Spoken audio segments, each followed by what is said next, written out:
I do want to talk about healthcare, and there's less discussion about the healthcare power of attorney.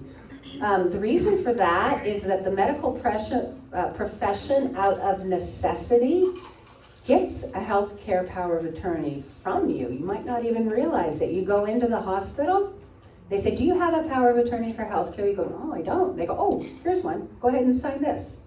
Why? Because they want somebody to speak to right away. They want somebody who is there designated to be your voice. If you're in surgery, they want to know who to talk to if some decisions need to be made. So the healthcare profession helps you. I can tell you that the healthcare profession does not practice law, and the healthcare power of attorney they gave you was for their benefit more than it was for your own benefit.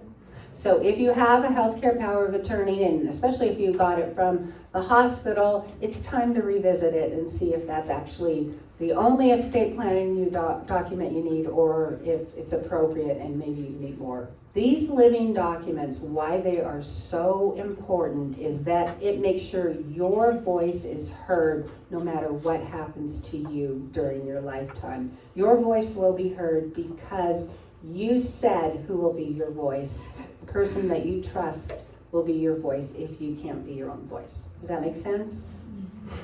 This? No, it's okay. What Colleen is reminding me, talk about more of the stuff on the slide. Make sure that you talk to this person and you get their permission, because maybe you think your adult daughter is the best person because she's, I don't know, who you think would be right. She goes, I can't do that. I can't be your healthcare agent. I can't be your voice. I can't speak on your behalf. It's just too much for me. Good to know before she has to make that decision. Speak to the people you're thinking about nominating to serve as your power of attorney.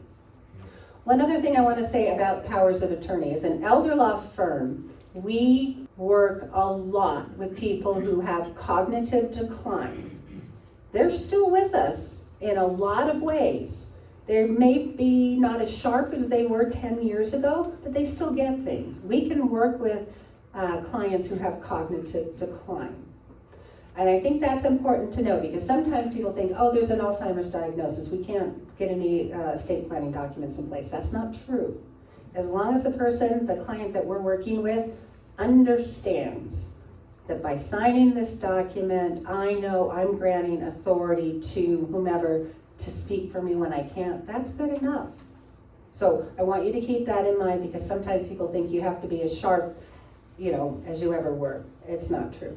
But it is None really of us is as sharp as we ever were. as sharp as we ever were. None of us are. None of us are, for sure. So make sure that you speak to them, that they're a capable and effective advocate, they're up to the task, and that they will act on your behalf.